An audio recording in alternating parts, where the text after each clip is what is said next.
ആഭിമുഖ്യത്തില് ഈ വർഷം ദൈവത്തിന്റെ കൃപയാലും കരുണയാലും അനുഗ്രഹകരമായി ശൂനോയോ പ്രാർത്ഥനാ സംഗമം നാം നടത്തി വരികയായിരുന്നു. നമ്മുടെ പ്രധാന പെരുന്നാളായ 14-15 തീയതികൾക്ക് മുമ്പായിട്ട് ഇനിയുള്ളതായ ഈ 2-3 ദിവസങ്ങളിൽ കൺവെൻഷൻ യോഗങ്ങൾ നടത്തുവാൻ തക്കവണ്ണം നാം ക്രമപ്പെടുത്തിയിരിക്കുകയാണ്. ഇന്ന് കൺവെൻഷന്റെ 1-ാം ദിനമാണ്.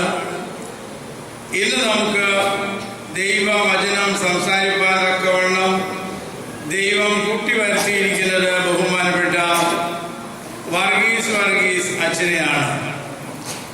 മലങ്കര ഓർത്തഡോക്സ് സഭയിലെ ഒരു പ്രഗത്ഭ ആത്മീയാണ്.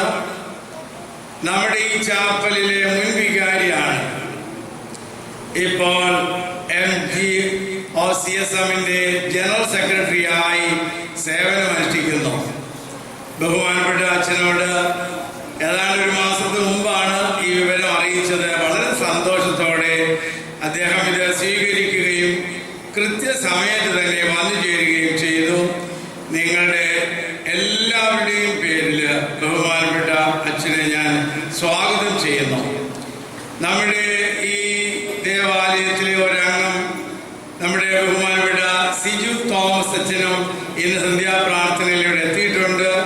ബഹുമാനപ്പെട്ട അച്ഛനെയും നിങ്ങളുടെ നാമത്തിൽ ഞാൻ സ്വാഗതം ചെയ്യുന്നു. വന്നു ചേർന്നിരിക്കുന്ന ബഹുമാനപ്പെട്ട മാതാപിതാക്കളെയും സഹോദരങ്ങളെയും പ്രിയമുള്ള കുഞ്ഞുങ്ങളെയും എല്ലാവരെയും ഈ വചന ശുശ്രൂഷയിലേക്ക് ഞാൻ സ്വാഗതം ചെയ്യുന്നു. പ്രാർത്ഥനാപൂർവം ഇരിക്കണമേ എന്ന് പ്രത്യേകമായിട്ട് ഓർപ്പിക്കുന്നു. വചനം സംസാരിക്കുന്ന ബഹുമാനപ്പെട്ട വൈദിക ശ്രേഷ്ഠന് വേണ്ടിയും പ്രാർത്ഥിക്കണം. വചനം കേൾക്കുന്ന നിങ്ങൾ ഓരോരുത്തരും പ്രാർത്ഥനാപൂർവം ഇരിക്കണം. ദൈവത്തിൻ്റെ വലിയ ആ ശബ്ദം കേൾക്കുവാൻ, ദൈവത്തിന് നമ്മോട് സംസാരിപ്പാനുണ്ട്, അത് കേൾക്കുവാൻ തക്കവണ്ണം കാത്തുകൂർപ്പിച്ചിരിക്കണം. ദൈവമേ, ഞങ്ങളോട് സംസാരിക്കണമേ എന്നുള്ള പ്രാർത്ഥനയോടുകൂടി നാം ഇരുന്നാൽ ഇന്ന് ഈ രാത്രി നമുക്ക് ദൈവത്തിന്റെ സ്വരം കേൾക്കുവാനായിട്ട് സാധിക്കും. ആയതിന് ദൈവം നമ്മളെ ഇടയാക്കട്ടെ എന്ന് പ്രാർത്ഥിച്ചുകൊണ്ട് ബഹുമാനപ്പെട്ട ഡോക്ടർ വർഗീസ് അച്ഛനെ നിങ്ങളുടെ ഏവരുടെയും നാമത്തിൽ വചന പ്രഘോഷണത്തിനായിട്ട് ക്ഷണിക്കുകയും ചെയ്യും.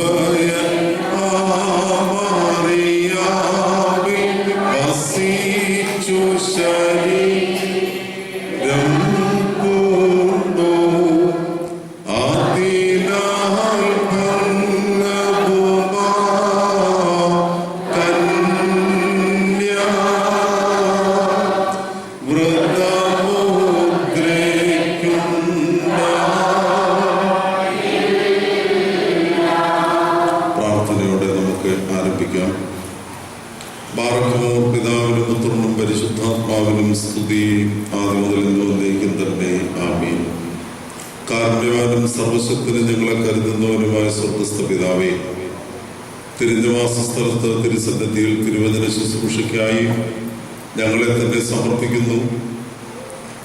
2ാമത്തെ സ്വർഗവും പരിശുദ്ധയുമായ കന്യകമറിയാമിന്റെ ഓർമ്മയിൽ ആ മധ്യസ്ഥതയിൽ അഭയം പ്രാപിച്ചുകൊണ്ട് നിറപടിയായി ശുശ്രൂഷ നിർവഹിക്കാൻ അവിടുന്ന് ഞങ്ങളെ ശക്തീകരിക്കണമേ. ശുദ്ധിമതിയായ മാതാവേ, ഞങ്ങൾക്ക് വേണ്ടിയുള്ള അപേക്ഷയെ മുടക്കരുതേ. അവിടുത്തെ ഏകപുത്രൻ ഞങ്ങളെല്ലാവരിലും കരുണ ചെയ്യുവാൻ ഞങ്ങൾക്ക് വേണ്ടി അപേക്ഷിക്കണമേ. സകലത്തിൻ്റെയും നാഥനായ കർത്താവേ, അങ്ങയെ സ്നേഹിച്ച ദിവ്യന്മാരുടെയും അവിടുത്തെ സുവിശേഷം പ്രസംഗിച്ച ശ്ലീഹന്മാരുടെയും പ്രാർത്ഥനകളാലും മധ്യസ്ഥതകളാലും ബലഹീനരായ ഞങ്ങൾക്കും നിറപടിയായി ശുശ്രൂഷ നിർവഹിക്കാൻ ശക്തി പ്രദാനം ചെയ്യണമേ. വിശ്വാസികളായ ഞങ്ങളുടെ വാങ്ങിപ്പോയവരെ ആശ്വസിപ്പിക്കണമേ. ഇന്ന് സമാരംഭിക്കുന്ന ഈ പ്രബോധന ശുശ്രൂഷയിലും പെരുന്നാൾ ആഘോഷത്തിലും അവിടുത്തെ സാന്നിധ്യം അനുഭവിപ്പാനും ദൈവരാജ്യ മഹത്വത്തിനായി ജീവിപ്പാനും ഞങ്ങൾക്ക് കൃപ നൽകണമേ. വിശ്വാസികളായ ഞങ്ങളുടെ സകല വാങ്ങിപ്പോയവരെയും അവിടുന്ന് പുണ്യപ്പെടുത്തണമേ. സ്തുതിയും സ്തോത്രവും ഞങ്ങൾ അങ്ങേക്കും അവിടുത്തെ ഏകജാതനും വിശുദ്ധാത്മാവിനും സമർപ്പിക്കുന്നു, ഇപ്പോഴും എല്ലായ്പ്പോഴും എന്ന് വന്നേക്കും തന്നെ. ദൈവതിരുനാമത്തിന് മഹത്വം ഉണ്ടായിരിക്കട്ടെ. ഏറ്റവും ആദരണീയനായ ബഹുമാനപ്പെട്ട ജോർജ് അച്ഛൻ, സിജു തോമസ് അച്ഛൻ, സ്നേഹമുള്ള മാതാപിതാക്കളെ, സഹോദരി സഹോദരങ്ങളെ, പരിശുദ്ധനായ പാമ്പാടി തിരുമേനിയാൽ സ്ഥാപിതമായതും പരിശുദ്ധ ഏറ്റവും ബഹുമാന്യനായ കുറിയാക്കോസ് റമ്പാച്ചനും അഭിവന്യ തേവോദോസ്യസ് തിരുമേനിയുമൊക്കെ ആധ്യാത്മികമായ പരിചരണത്താൽ പരിരക്ഷിച്ചതുമായ ഈ വിശുദ്ധ ദേവാലയത്തിൽ പ്രബോധന ശുശ്രൂഷയ്ക്കായി നിൽക്കുന്നത് തന്നെ വലിയൊരു അനുഗ്രഹവും അർഹതയുമാണ്. യഥാർത്ഥത്തിൽ കോട്ടയം ഭദ്രാസനത്തിലെ പരിശുദ്ധ ദൈവമാതാവിന്റെ നാമത്തിലുള്ള സെന്റ് മേരീസ് പള്ളി ഒരു കാലഘട്ടത്തിൽ ഒരു ചാപ്പലായിരുന്നു. അന്ന് നിങ്ങളോടൊപ്പം ശുശ്രൂഷ നിർവഹിക്കുവാൻ എനിക്കും സാധിച്ചതൊരു മഹാഭാഗ്യമാണ്. പരിശുദ്ധ ദൈവമാതാവിന്റെ മധ്യസ്ഥത എല്ലാ അർത്ഥതലത്തിലും ഈ ദേവാലയത്തിൽ നിറഞ്ഞു നിൽക്കുന്നു എന്നതൊരു പരമാർത്ഥമാണ്. പരിശുദ്ധനായ പരിമല തിരുമേനിയും മാളിയേക്കലെ കുറിയാക്കോസ് റമ്പാച്ചനും ഏറ്റവും ധന്യനായ തേവോദോസ്യസ് തിരുമേനിയും ഒക്കെ ഉള്ളിന്റെ ഉള്ളിൽ സൂക്ഷിച്ചിരുന്ന ഒരു വിശുദ്ധ സ്ഥലമാണ് സെന്റ് മേരീസ് ദേവാലയം. ഇവിടെ നടന്നുകൊണ്ടിരിക്കുന്ന ആധ്യാത്മിക പ്രവർത്തനങ്ങളും ഈ ഇടവകയ്ക്കുണ്ടായിരിക്കുന്ന അഭിവൃദ്ധിയും ഒക്കെ അതിൻ്റെ അടിസ്ഥാന തെളിവുകളാണ്. ബഹുമാനപ്പെട്ട MC ജോർജ് അച്ഛൻ ഞങ്ങൾക്കെല്ലാവർക്കും ഗുരുതുല്യനാണ്. അദ്ദേഹത്തിന്റെ ഏറ്റവും വലിയ പ്രത്യേകത, എത്രയോ നാളായി, വർഷാന്തരങ്ങളായി കോട്ടയം ഭദ്രാസനത്തിൽ ശ്രേഷ്ഠമായ നിലയിൽ അദ്ദേഹം ഇടയ ശുശ്രൂഷ നിർവഹിക്കുകയാണ്. അല്പം പോലും ചെളി ഇന്നുവരെ അദ്ദേഹത്തിൽ പറ്റിയിട്ടില്ല. അദ്ദേഹം എടുത്ത ഓരോ കുപ്പായവും അദ്ദേഹത്തിന്റെ വേഷരീതികളുമെല്ലാം വളരെ നിർമ്മലമായ സംശുദ്ധിയുടെ പ്രതീകങ്ങളാണ്. ഉടുപ്പിലും ഉള്ളിലും അശുദ്ധിയില്ലാത്ത ഒരു മനുഷ്യനെന്ന് നല്ലതുപോലെ സാക്ഷിക്കാവുന്ന ഞങ്ങളുടെയൊക്കെ ഗുരുതുല്യനായ ബഹുമാനപ്പെട്ട അച്ഛന്റെ ആധ്യാത്മിക പരിചരണം ഈ ഇടവകയ്ക്ക് ഏറ്റവും അനുഗ്രഹമാണ്. ആ സന്ദർഭം നിങ്ങളോട് ഒരുമിച്ച് ശുശ്രൂഷ നിർവഹിക്കുവാൻ സാധിക്കുന്നതിൽ സർവശക്തനായ ദൈവത്തെ മഹത്വപ്പെടുത്തുന്നു. പരിശുദ്ധ ദൈവമാതാവിന്റെ ഓർമ്മ മലങ്കര സഭയ്ക്ക് ഏറ്റവും ശ്രേഷ്ഠമാണ്.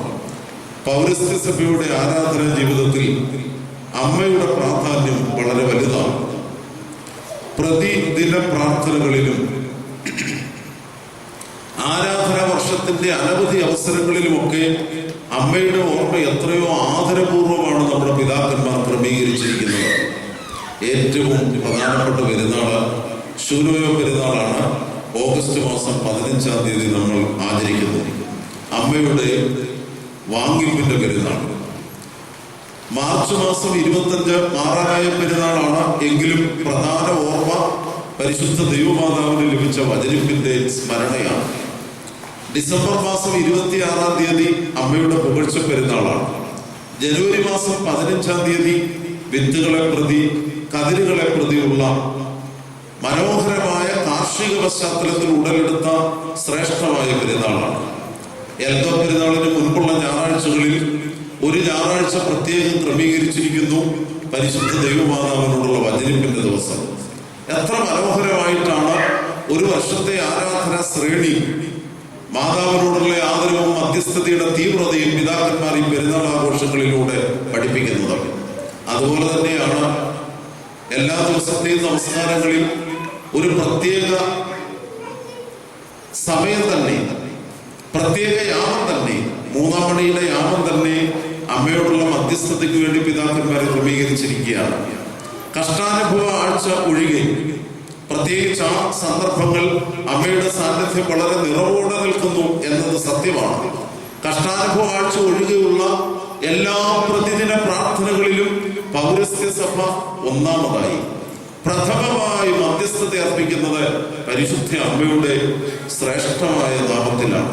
എന്താണ് സഹോദരങ്ങളെ ഇത്രമാത്രം പ്രാധാന്യം പരിശുദ്ധ ദൈവമാതാവിന് പൗരസ്ത്യ സഭ നൽകുന്നതിന്റെ അടിസ്ഥാനം? പലപ്പോഴും നമ്മുടെ മനസ്സിൽ തെറ്റിദ്ധാരണകളുണ്ട്.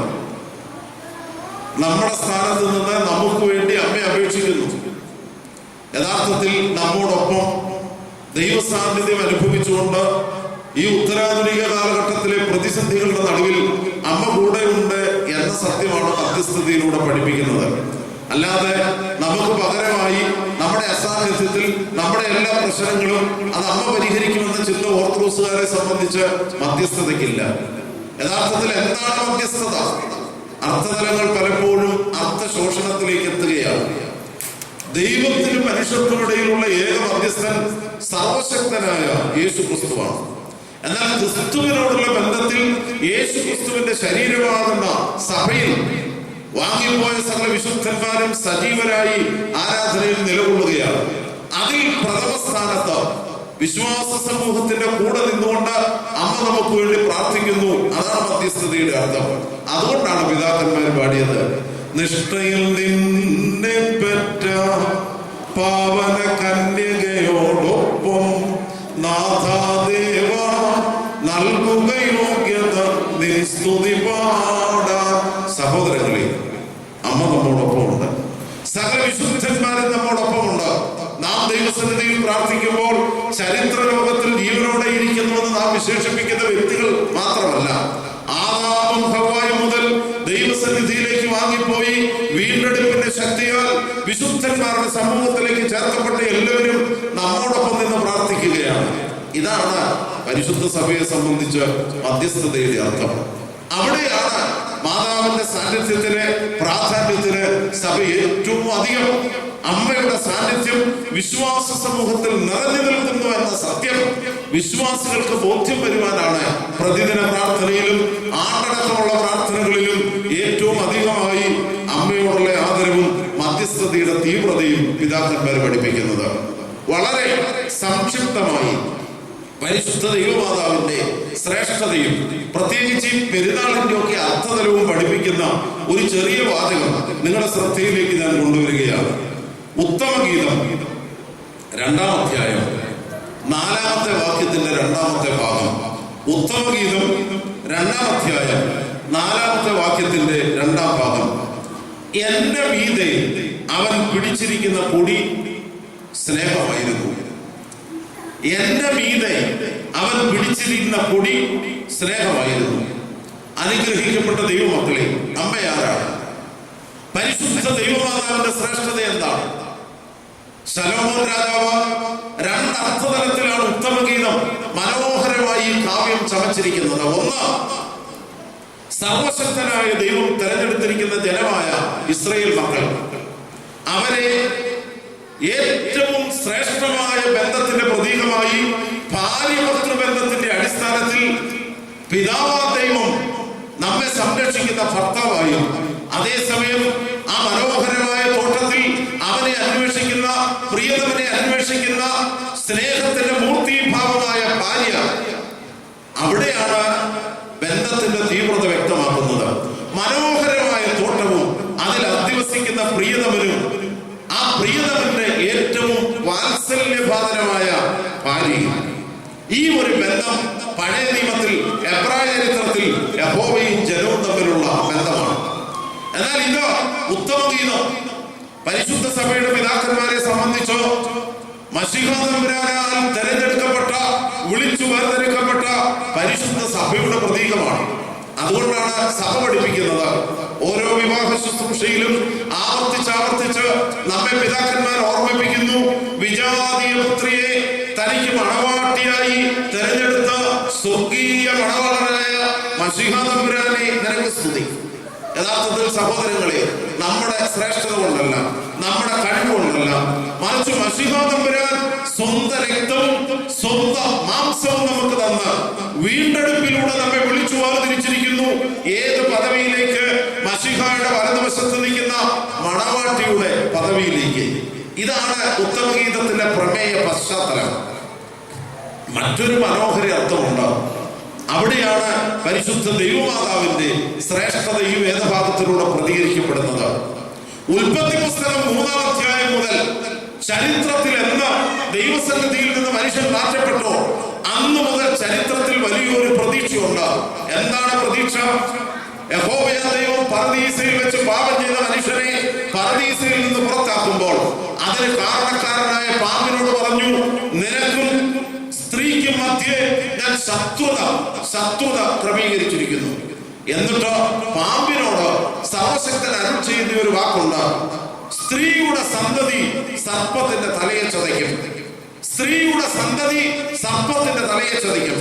അന്നു മുതൽ എബ്രായ ചരിത്രത്തിന്റെ വലിയൊരു പ്രതീക്ഷയാണ്. നഷ്ടപ്പെട്ട പർദീസ തിരികെ കിട്ടുന്നതിന് വേണ്ടി സ്ത്രീയുടെ സന്തതിയായി അഭിഷിക്തനായ മശിഹ, ആ മശിഹയുടെ ഉദയത്തിന് വേണ്ടി എബ്രായ ചരിത്രം നോക്കിപ്പാർത്തിരിക്കുകയാണ്. യഥാർത്ഥത്തിൽ ഉത്തമഗീതത്തിൽ പറയുന്ന സ്ത്രീ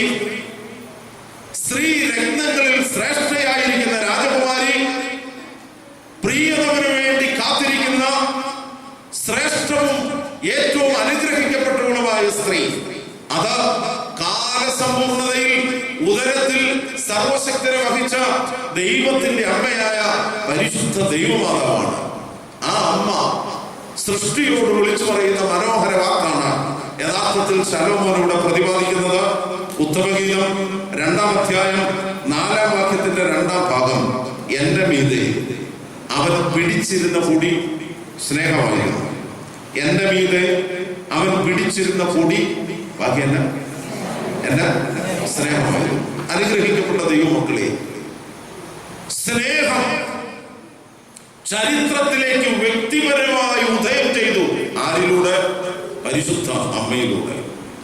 ദൈവസ്നേഹത്തിന്റെ ചരിത്രത്തിലെ വ്യക്തമായ പ്രതീകമാണ് പരിശുദ്ധ ദൈവമാതാവ്. അതാണ് അമ്മയുടെ ഏറ്റവും വലിയ ശ്രേഷ്ഠത. ഞാൻ നിങ്ങൾ പലപ്പോഴും പരിശുദ്ധ ദൈവമാതാവിനെ കുറിച്ച് പഠിക്കുമ്പോഴും അമ്മയുടെ ജീവിതാനുഭവം നമ്മുടെ ജീവിതത്തിൽ അനുവർത്തിക്കുന്ന ശ്രേഷ്ഠമായ മധ്യസ്ഥതയുടെ സന്ദർഭത്തിലുമൊക്കെ മറന്നുപോകാൻ സാധ്യതയുള്ള ഒന്നുണ്ട്. എന്താണ് മറന്നു പോകുന്നത്?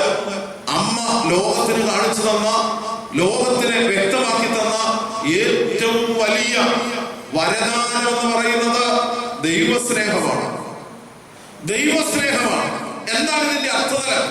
മഹോന്നതനായ ദൈവം മനുഷ്യരോടുള്ള സ്നേഹം മുഖാന്തരം സ്വർഗം ഉപേക്ഷിച്ച കന്യകയുടെ ഉദരത്തിൽ ഉരുവാകാൻ തക്കവണ്ണം സ്വയമേവ താഴ്ത്തപ്പെട്ടു. മനുഷ്യാവതാരം ദൈവസ്നേഹത്തിന്റെ മൂർത്തിഭാവമാണ്. ആ മനുഷ്യാവതാരത്തിന് വേണ്ടി തമ്പുരാൻ തെരഞ്ഞെടുത്തത് കന്യകയാണ്. വേദപുസ്തകത്തിൽ പരിശുദ്ധ ദൈവമാതാവിനോടുള്ള ശ്രേഷ്ഠമായ നമ്മുടെ മധ്യസ്ഥതയ്ക്ക് അടിസ്ഥാനമായി അനേക സന്ദർഭങ്ങളും അനേക വാക്യങ്ങളും ഉണ്ട്. അതിലെ വളരെ പ്രധാനപ്പെട്ട ഒരു വാക്യം 45-ാം സങ്കീർത്തനം 9, 10, 11 വാക്യങ്ങളാണ്. നിന്റെ വലതുവശത്ത് രാജകുമാരി നിൽക്കുന്നു. നിന്റെ വലതുവശത്ത് നിൽക്കുന്ന സ്ത്രീ രത്നങ്ങളിൽ രാജകുമാരി ഉണ്ടാവും. അവൾ ഓഫീർ തങ്കമണിഞ്ഞ് നിന്റെ വലതുവശത്ത് നിലകൊള്ളുന്നു. 45-ാം സങ്കീർത്തനം തുടങ്ങുന്നത്: എന്റെ ഹൃദയം ശുഭവചനത്താൽ നിറഞ്ഞു കവിയുന്നു. എന്റെ ഹൃദയം രാജാവിന് വേണ്ടിയുള്ളതാണ്. എന്റെ നാവ് സമർത്ഥനായ ലേഖകന്റെ എഴുത്തുപോൽ പോലെയാണ്. സങ്കീർത്തനക്കാരൻ പറഞ്ഞു തുടങ്ങുന്നു. ആരെ കുറിച്ചാണ് പറയുന്നത്? അഭിഷിക്തനായ മശിഹയെ കുറിച്ച്. അതിനുശേഷം പരിശുദ്ധ ദൈവമാതാവിനെ, ക്രിസ്തുവിന്റെ മണവാട്ടിയായ പരിശുദ്ധ സഭയെയും, ഇത് രണ്ടും പരസ്പര പൂരകങ്ങളായി സങ്കീർത്തനക്കാരൻ അവതരിപ്പിക്കുകയാണ്. മശിഹയുടെ വലതുവശത്ത് മഹിമയോടെ മണവാട്ടിയായ സഭ നിൽക്കുന്നു. മശിഹയുടെ വലതുവശത്ത് ചരിത്രത്തിൽ ദൈവസ്നേഹത്തിന്റെ പൂർത്തീകരണം ചരിത്രത്തിന് കാണിച്ചു കൊടുത്ത പരിശുദ്ധ ദൈവമാതാവ് നിലകൊള്ളുന്നു. അതുകൊണ്ടാണ് മാതാവിനോടുള്ള എല്ലാ മധ്യസ്ഥതയിലും ഈ വേദഭാഗമാണ് നമ്മൾ ചൊല്ലുന്നത്. നിന്നാൾ സ്തുതിയോടു രാജമകൾ,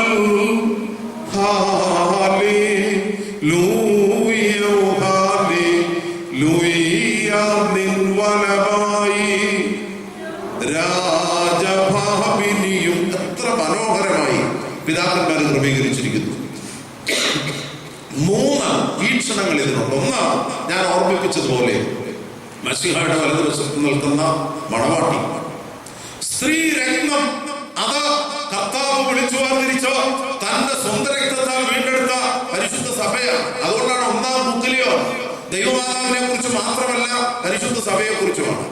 രണ്ടാമത്, ഈ ഒരു ഇമേജിന്റെ അർത്ഥതലം കർത്താവിന്റെ വലതുവശത്ത് നിൽക്കുന്ന, മശിഹയുടെ വലതുവശത്ത് നിൽക്കുന്ന സ്ത്രീരത്നം പരിശുദ്ധ ദൈവമാതാവാണ്. മൂന്നാമത് മറ്റൊരർത്ഥം കൂടിയുണ്ട്. യഥാർത്ഥത്തിൽ സഭാവിശ്വാസികളുടെ ഭാര്യഭർത്തൃ ബന്ധത്തിന്റെയും തീവ്രതയുടെയോ. നിങ്ങൾക്കറിയാവോ, നമ്മുടെ വിവാഹ ശുശ്രൂഷയിൽ മുഴുവൻ നിറഞ്ഞു നിൽക്കുന്നത് ഈ ഒരു അർത്ഥതലമാണ്. മശിഹ സഭയെ സ്നേഹിച്ചു, അതുപോലെയാണ് ഓരോ ഭർത്താവും ഭാര്യയെ സ്നേഹിക്കുന്നത്.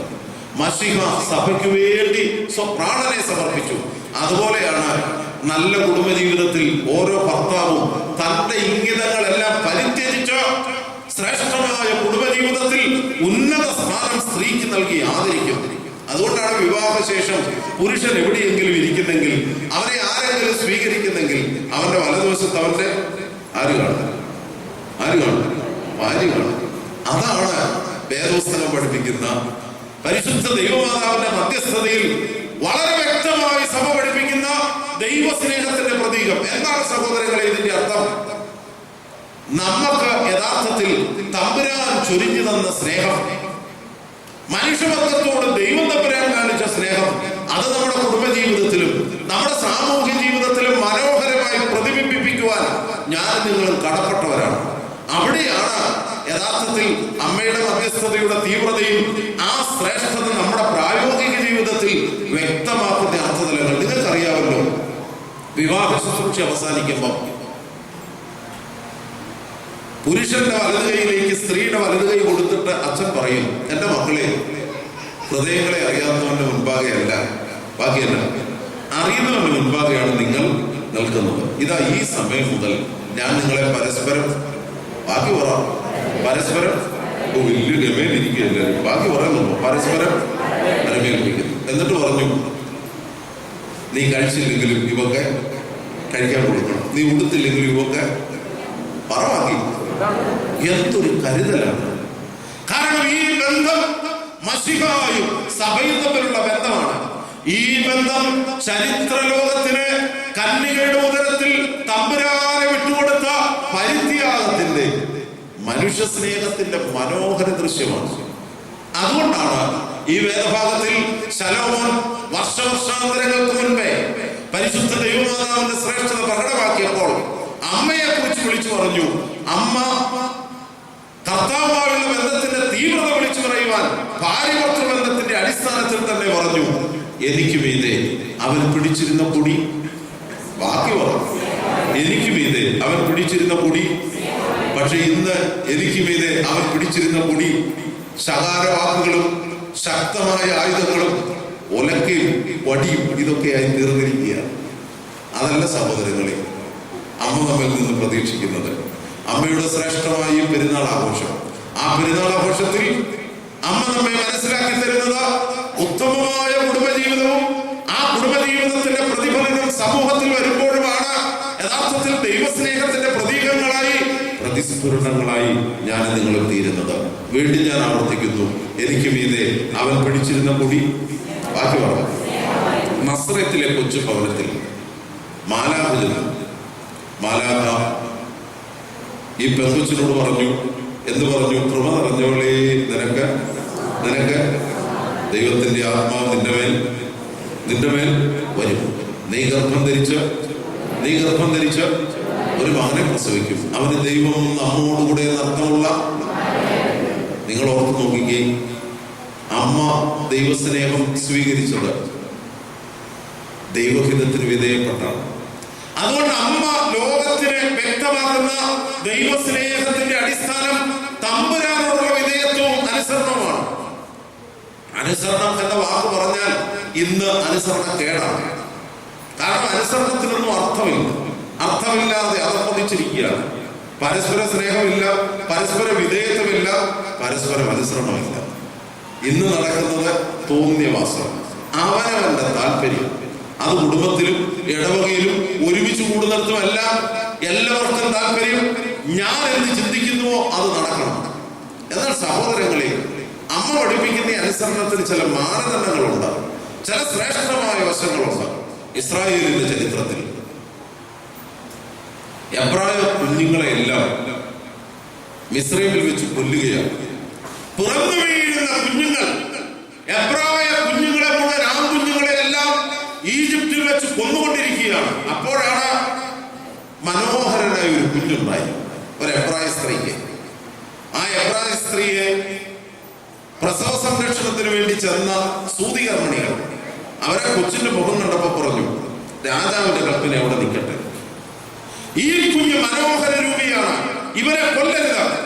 രാജകൽപ്പന എത്ര ശക്തമാണെങ്കിലും ഇവനെ കൊല്ലണ്ട എന്ന് തീരുമാനിച്ച രണ്ട് സാധാരണക്കാരായ സ്ത്രീകളുണ്ട്. ആരൊക്കെയെന്നറിയാവോ? ശില്പായും പൂവായും. രണ്ട് സൂതികർമ്മിണികൾ. അവരാണ് ചരിത്രത്തിന്റെ ഗതി മാറ്റിവിട്ടത്. അവരാണ് മിസ്രൈമിലെ അടിമത്തത്തിൽ കടന്ന ജനത്തിന്റെ കഷ്ടത സർവശക്തന്റെ സന്നിധിയിലെത്തിയപ്പോൾ ആ കഷ്ടതയിൽ നിന്ന് ജനതയെ വിമോചിപ്പിക്കുവാൻ വേണ്ടി അവരുടെ ശക്തമായ തീരുമാനം, അവരുടെ സാഹസമുള്ള തീരുമാനം, ആ തീരുമാനമാണ് മോശക്കുഞ്ഞിന് ജീവൻ നൽകിയത്. മറിയാം പറയുന്നു, എന്താ മറിയാം പറഞ്ഞത്?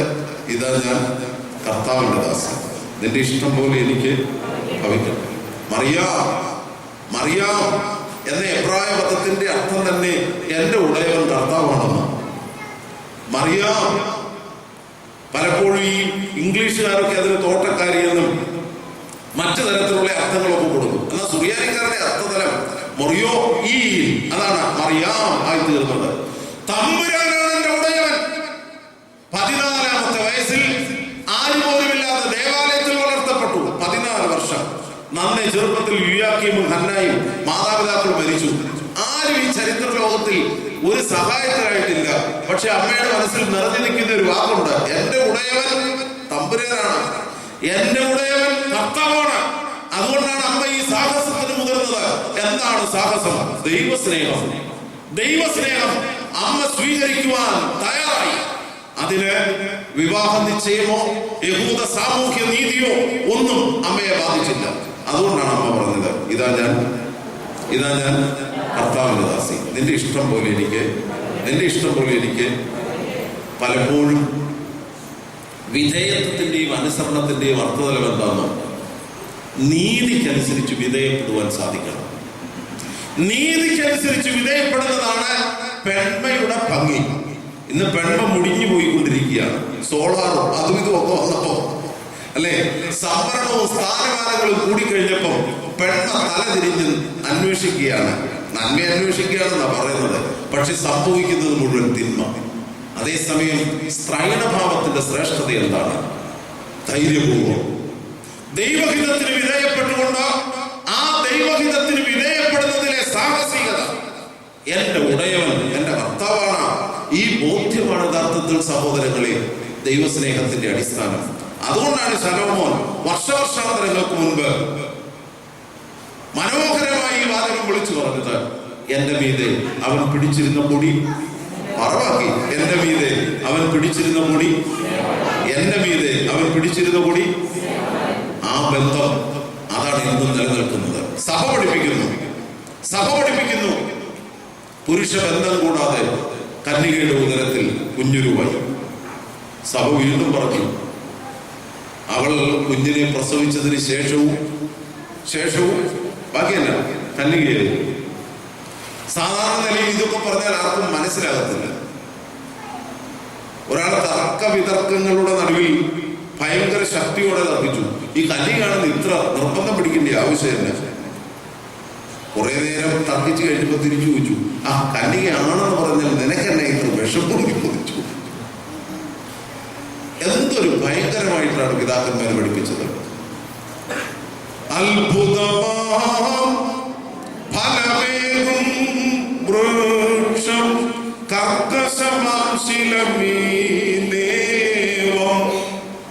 പാഷാണർ എതിരെ ദൃഷ്ടാന്തം 3 സഭ കാട്ടുന്നു എന്ന് അപ്പോസ്തലന്മാർ പറഞ്ഞു. അപ്പോസ്തലന്മാർ പ്രസംഗിച്ചു. അഥേനിയൻ തത്വശാസ്ത്രജ്ഞന്മാരും എബ്രായ തത്വശാസ്ത്രജ്ഞന്മാരും മണ്ടത്തരമെന്ന് പറഞ്ഞ് തഴഞ്ഞ സംഭവമാണ്. ചരിത്ര ലോകത്തിൽ ഇന്നും നിലനിൽക്കുന്ന സത്യം. അപ്പോസ്തലന്മാർ പറഞ്ഞു, പുരുഷബന്ധം കൂടാതെ ഞങ്ങളുടെ ഗുരു കന്യകയുടെ ഉദരത്തിൽ ഗുരുവായി. അഥേനിയൻ തത്വശാസ്ത്രജ്ഞന്മാരും എബ്രായ റാബിമാരും പറഞ്ഞു, ഇത് മണ്ടത്തരമാണ്. മീൻ പിടിച്ചുകൊണ്ട് നടത്തുന്നവർ പറഞ്ഞാൽ ഇത്രയൊക്കെ പറയത്തുള്ളൂ. അതിനേക്കാൾ ഉപരി അവർ പറഞ്ഞു, കുഞ്ഞിനെ പ്രസവിച്ചതിന് ശേഷവും അവൾ കന്യകയായിരിക്കും. അപ്പോസ്തോലിക ഉപദേശത്തെ കളിയാക്കി. എബ്രായ റബിമാരും അഥേനയൻ തത്വശാസ്ത്രജ്ഞന്മാരും. അപ്പോൾ പിതാക്കന്മാർ പറഞ്ഞു, പിതാക്കന്മാർ ദൃഷ്ടാന്തങ്ങളിലൂടെ വെളിവാക്കി. എന്താണ് അവർ പറഞ്ഞത്? ഞങ്ങളും നിങ്ങളും ഒരുമിച്ച് വിശ്വസിക്കുന്ന ന്യായപ്രമാണം അസത്യമാണെങ്കിൽ ഞങ്ങൾ പഠിപ്പിക്കുന്നത് അസത്യമാണ്, എന്നാൽ ന്യായപ്രമാണം സത്യമാണ്. എന്താ സത്യം? കുഞ്ഞാടിനെ വൃക്ഷം നൽകി, തീക്കൽ പാറജലം നൽകി, മോറിയാമലയുടെ ഉത്തങ്ക സംഘത്തിലേക്ക് പിതാവായ അബ്രഹാം ഇസഹാക്കിന്റെ കയ്യെ പിടിച്ചുകൊണ്ട് കയറിപ്പോയി. പാതയോരങ്ങളിൽ വെച്ച്, മലച്ചെരിവുകളിൽ വെച്ച് പാവപ്പെട്ട ഇസഹാക്ക് അപ്പച്ചന്റെ കയ്യെ മുറുകെ പിടിച്ചുകൊണ്ടൊരു ചോദ്യം ചോദിച്ചു. അബ്രഹാമിന്റെ ഉള്ളിലൂടെ തീ കടന്നുപോയ നിമിഷം, അപ്പ വിറകുണ്ട്, തീയുണ്ട്, ബലിമൃഗം, ബാക്കി പറ ബലിമൃഗം. ഉടനെ അബ്രഹാം പറഞ്ഞൊരു വാക്കുണ്ട്, മകനെ ആര് കരുതിക്കൊള്ളും? ദൈവം കരുതിക്കൊള്ളും, ദൈവം കരുതിക്കൊള്ളും. മോറിയാമലയുടെ ഉത്തങ്ക ശൃംഗത്തിൽ ബലിപീഠം ഉണ്ടാക്കി ഇസഹാക്കിനെ പിടിച്ചു കെട്ടി അചഞ്ചലനായ അബ്രഹാം വാളൂരി ഇസഹാക്കിനെ വെട്ടുവാൻ ഉടനെ സ്വർഗം തുറന്നു. മാലാഖ വിളിച്ചു പറഞ്ഞു, അബ്രഹാമേ, അബ്രഹാമേ, ബാലന്റെ മേൽ. അവൻ തിരിഞ്ഞു നോക്കിയപ്പോ മുള്ളുമരത്തിന്മേൽ, ഉണക്കമരത്തിന്മേൽ ഒരു കുഞ്ഞാട് കായ്ച്ചു കിടക്കുകയാണ്. അവനെ ആടിനെ എടുത്ത്, അബ്രഹാം ആടിനെ എടുത്ത് ഇസഹാക്കിന് പകരം ബലി കഴിച്ചു. അപ്പോസ്തലന്മാര് പറഞ്ഞു, പാവപ്പെട്ട മുക്കുവന്മാര് ശക്തിയോടെ വിളിച്ചു പറഞ്ഞു, മോറിയാമലയുടെ ഉത്തര ശൃംഗത്തിൽ ഉണക്കമരത്തിന്മേൽ കുഞ്ഞാട് കായ്ച്ചതുപോലെ കന്യകയുടെ ഉദരത്തിൽ പുരുഷബന്ധം കൂടാതെ ശിശു ഉരുവായി. അവൾ പുത്രനെ പ്രസവിച്ചതിന് ശേഷവും കന്യകയായ നിലകൊണ്ടു. ന്യായപ്രമാണം അസത്യമാണെങ്കിൽ ഞങ്ങളെ പഠിപ്പിക്കലും അസത്യമാണ്. അനുഗ്രഹിക്കപ്പെട്ട ദൈവമക്കളെ, തമ്പുരാൻ ഇസഹാക്കിനെ കരുതിയത് ദൈവസ്നേഹത്തിന്റെ ദൃഷ്ടാന്തമാണ്. ആ ദൈവസ്നേഹത്തിന്റെ മൂർത്തീകരണ ഭാവമാണ്, യാഥാർത്ഥ്യമാണ്.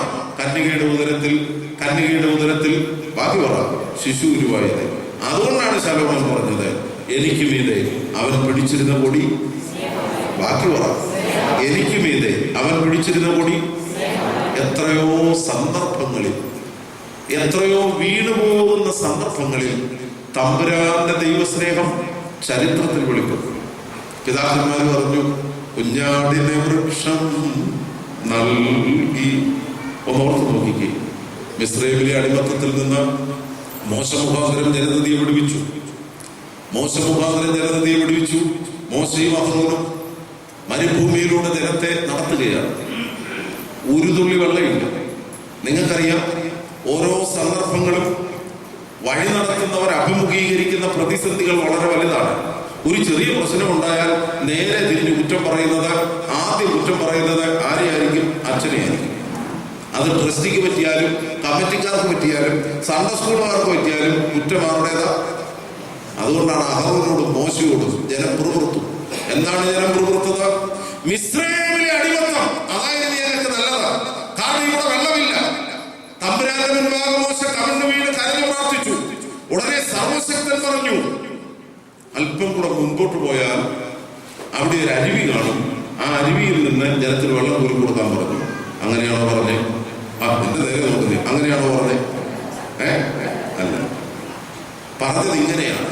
മോശയോടും അഹ്റോനോടും പറഞ്ഞു, യെരൂശലേം ഗോത്ര തലവന്മാരെ എല്ലാം കൂട്ടി നല്ലൊരു കിണർ കുഴിച്ച് ചെല്ലുമ്പം എന്നാ കാണും? അവിടെ മിണ്ടാതിരിക്കുന്നു, വെള്ളം കാണും. അങ്ങനെയാണോ പറഞ്ഞേ? ഇങ്ങനെയൊക്കെ ആയിരുന്നെങ്കിൽ ഒരു സാധ്യത കണ്ടായി. പക്ഷെ ഒരു സാധ്യതയില്ലാത്ത കാര്യമാണ് ദൈവം പറഞ്ഞത്. എന്നാന്നറിയാവോ?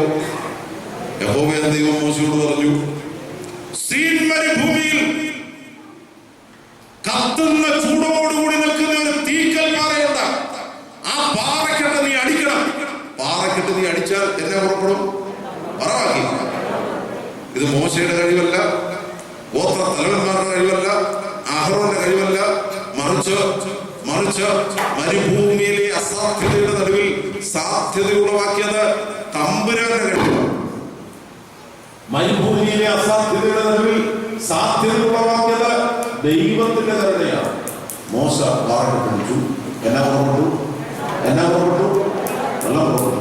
അനുഗ്രഹിക്കപ്പെട്ട ദൈവമക്കളെ, മറിയാമിൽ ഉരുവായ ശിശു എപ്രകാരം തീക്കപ്പാറയിൽ നിന്ന് അസാധ്യതകളുടെ നടുവിൽ സാധ്യത ഉളവായോ, അപ്രകാരം തമ്പുരാന്റെ കരുണയാൽ മനുഷ്യ സ്നേഹത്താൽ കന്യകയുടെ ഉദരത്തിൽ പുരുഷബന്ധം കൂടാതെ ശിശു ഉരുവായി. അതുകൊണ്ടാണ് വർഷാന്തരങ്ങൾക്ക് മുമ്പ് ശലോമോൻ വിളിച്ചു പറഞ്ഞത്, എനിക്ക് മീതെ അവൻ പിടിച്ചിരുന്ന പൊടി വീണ്ടും പെടാതിരിക്കുക. എന്നതായിരുന്നു? എത്ര ഭയങ്കരമാണ് അമ്മയെ കുറിച്ചുള്ള ഈ പ്രവചനത്തിന്റെ അർത്ഥവ്യാപ്തി. കർത്താവും ശിഷ്യന്മാരും എല്ലാം ഒരുമിച്ചിരിക്കുകയാണ്. കരം കൊടുക്കണം, ടാക്സ് കൊടുക്കണം, ഒരു നിവൃത്തിയില്ല. യേശുവിന്റെ കയ്യിലും കാശില്ല. സ്ലീഹന്മാരിൽ മൂപ്പനും ഏറ്റവും പ്രായം ചെന്നവരുമായ പത്രോസിന്റെ കയ്യിലും എല്ലാമില്ല, കാശില്ല. അപ്പൊ പത്രോസ് പറഞ്ഞു, ഗുരുവേ, കരം പിരിക്കുന്നവർ എന്റെ അരികെ വന്നു, അവർക്ക് കരം കൊടുക്കണം. കർത്താവിന് വേണമെങ്കിൽ പറയാമായിരുന്നു, നീ എങ്ങനെയെങ്കിലും സ്നേഹത്തോടെ നടത്തിയല്ലേ. ആരുടെ കൈ കാശ് കാണും? യൂദായുടെ കൈ കാശ് കാണും. അങ്ങനെ ആളുടെ പണസഞ്ചി. ഞങ്ങൾ അങ്ങനെയാണ്. പലപ്പോഴും വലിയ പ്രശ്നങ്ങളൊക്കെ വരുമ്പോൾ മർത്തമറിയ സമാജങ്ങളെ അത്യാവശ്യം ഇച്ചിരി കാശൊക്കെ ചോദിക്കുമ്പോൾ ഞങ്ങൾ പറയും, അങ്ങനെ ഞാൻ പറയുന്നില്ല, മുമ്പ് എന്റെ കൈ പോയി. എന്തെല്ലാം സാധ്യതകൾ പറയാം. ഇതൊന്നും അല്ലെങ്കിൽ ആ യാക്കോബിനോട് ഇച്ചിരി കാശ് കടം ചോദിച്ചാലും മതിയായിരുന്നു. പക്ഷെ അതൊന്നും തമ്പുരാൻ ചെയ്തില്ല.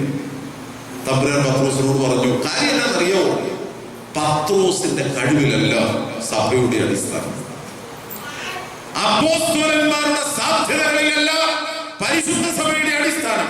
അതുകൊണ്ടാണ് നസ്രായക്കാരൻ പറഞ്ഞത്, നീ കടലിലേക്ക് ചെന്ന് ചൂണ്ടലിട്ട് ഒരു മത്സ്യത്തെ പിടിക്കണം. അതിന്റെ വായ് തുറന്നു നോക്കുമ്പോ എനിക്ക് നിനക്ക് വേണ്ടിയിട്ടുള്ള വറവാക്കി ശത്രുദ്രമപ്പെടാതിലുണ്ട്. സഹോദരങ്ങളെ, കന്യകയുടെ ഉദരത്തിൽ ശിശു ഉരുവായത് മാനുഷിക കഴിവുകൾ കൊണ്ടല്ല, ഈ ലോകത്തിന്റെ ഒരു ശക്തി കൊണ്ടുമല്ല, മറിച്ച് തമ്പുരാൻ തന്റെ ഹിതം മനുഷ്യരോടുള്ള തന്റെ സ്നേഹം വെളിവാക്കി. അങ്ങനെയാണ് നസ്രയത്തിലെ ചെറിയ ഭവനത്തിൽ ക്രോബേസ്രാഫികൾ തൻ സവിധം വിട്ടിട്ട് മാലാഖവെന്ന് പറഞ്ഞു, കൃപ നിറഞ്ഞവളേ, നിനക്ക് സമാധാനം. ദൈവത്തിന്റെ ആത്മാവ്, ബാക്കി പറ, ദൈവത്തിന്റെ ആത്മാവ് നിന്റെ മേൽ വരും. നീ ഗർഭം ധരിച്ച് ഒരു മകനെ പ്രസവിക്കുന്നു. അവന് ദൈവം നമ്മോടുകൂടെ എന്നർത്ഥമുള്ള എത്രയോ ഭംഗിയായി ആ അമ്മ പറഞ്ഞു, ഇതാ ഞാൻ കർത്താവിന്റെ നിന്റെ ഇഷ്ടം പോലെ. അതുകൊണ്ടാണ് ശലോമോൻ പറഞ്ഞത്, എനിക്ക് മീതെ അവൻ പിടിച്ചിരുന്ന പൊടി ക്രോബേസ്രാഫീകം തൻ സവിധം വീട്ടവതരണം.